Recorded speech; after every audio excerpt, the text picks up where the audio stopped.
let's be real, like most of the time you can find more ways to cut. I had a cell phone bill at the time that I had gotten that cell phone like 5 years before, and I never really thought about it. I never looked back at it. I never went back to the company. I never asked if there were cheaper rates. And it turns out that I was able to cut my bill by like 40% when I went back because they had a better deal. And, you know, it was unlimited. Back then I was like watching my minutes. And, you know, they had unlimited plans that was for cheaper than how much I was paying for years. And they never told me because guess what? Your phone company is not going to call you and say, hey, we have a cheaper plan. They're not going to do that. So it's little stuff like that. And I am not one. That also takes some work on, that takes some work on your part to like recognize that well, A, that there might be a better deal, and then actually going out and doing the homework to see if there is, and then doing the work, the legwork to actually change the program, right? So it's not like you get it for free. You have to put some work in, but the long-term ramifications obviously like are awesome and can really get you ahead. And that's where it's worth that effort. So just wanted to say kudos on doing the work. I mean, seriously, it's not something where you're just going to find money and it's like, oh, great, you know, I found $20 in my pocket. Like, that's awesome. But that doesn't really happen a whole lot.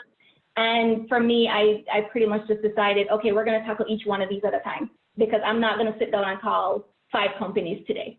I'm not going to do that. So I tackled one thing at a time. So I said, okay, well, we're going to talk to insurance people today. And when I was in the mood, 2 days later, I was like, okay, well, now we're going to look at the phone.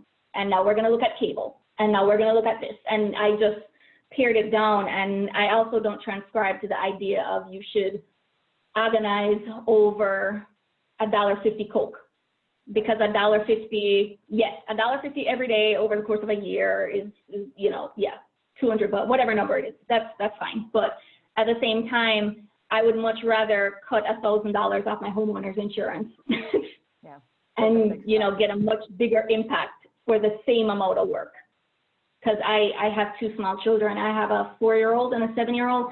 My brain is filled with dentist appointments, doctor's appointments, wellness visits, teacher visits, like all these kinds of junky stuff. And I don't have time in my brain to go argue with myself over a $2 Coke.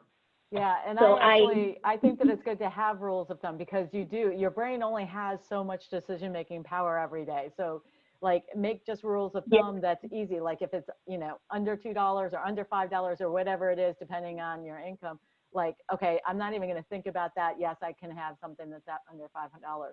But the big stuff, like take the time to actually do the research and make a hard decision on, you know, things like insurance and cell bill, like those subscription things and like looking at the subscriptions you have, do you really need them or not? Yeah, I think that's a really good point.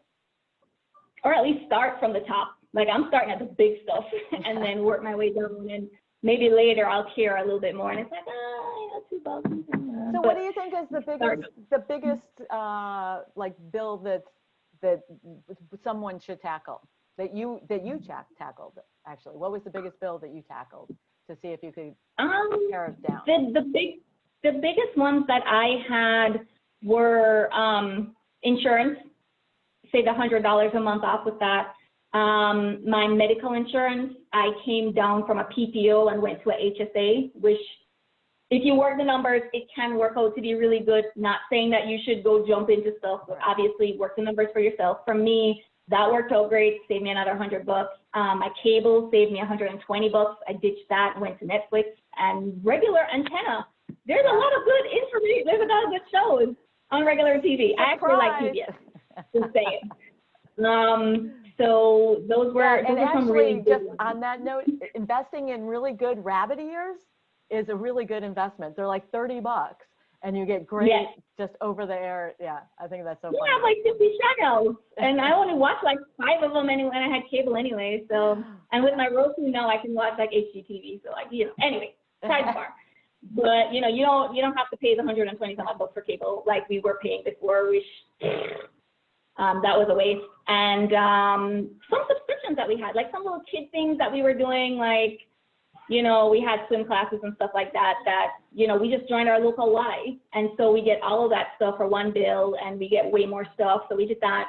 And then another big one, which other folks might not have, but me, because I have two small kids, one of my kids ended up coming out of daycare, and the daycare bill was ridiculous. Like, honestly, I'm going to say this right now. It has nothing to do with that, but I'm going to say it right now anyway, because I was thinking about this today, and I'm like, we spend so much time when we're like in our 20s and stuff, and we're like so focused on other things, or we might just be focused on getting the student loan debt and stuff down. But like, that really is the time where if you have like credit card debts and stuff like that, or even investing as well, it's a good time to even start.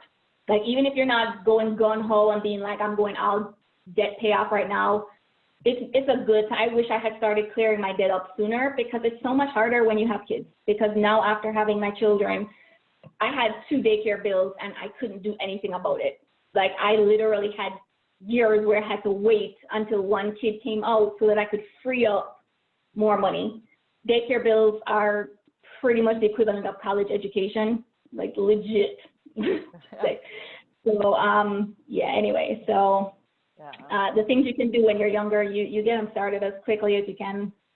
Or anyway, so yeah, so that was tag on that. One of the things that I always point out, and probably everybody here has heard me say it more than once, is it's easier to loosen your belt buckle than it is to tighten. So like, when you're in college, you should be a starving college student. You should live like a starving college student, because if you don't, and if you allow, even if your parents are paying for it, and you allow them to, you know, let you live in a nice place and to have nice clothes and stuff, you get out of college, and if you continue on that path with a low income, you're headed straight for debt, or you have to step back in your lifestyle, which just sucks. So I say, like, try to be as frugal as possible, as long as possible, and then you have more choices as you get older, and you appreciate it more.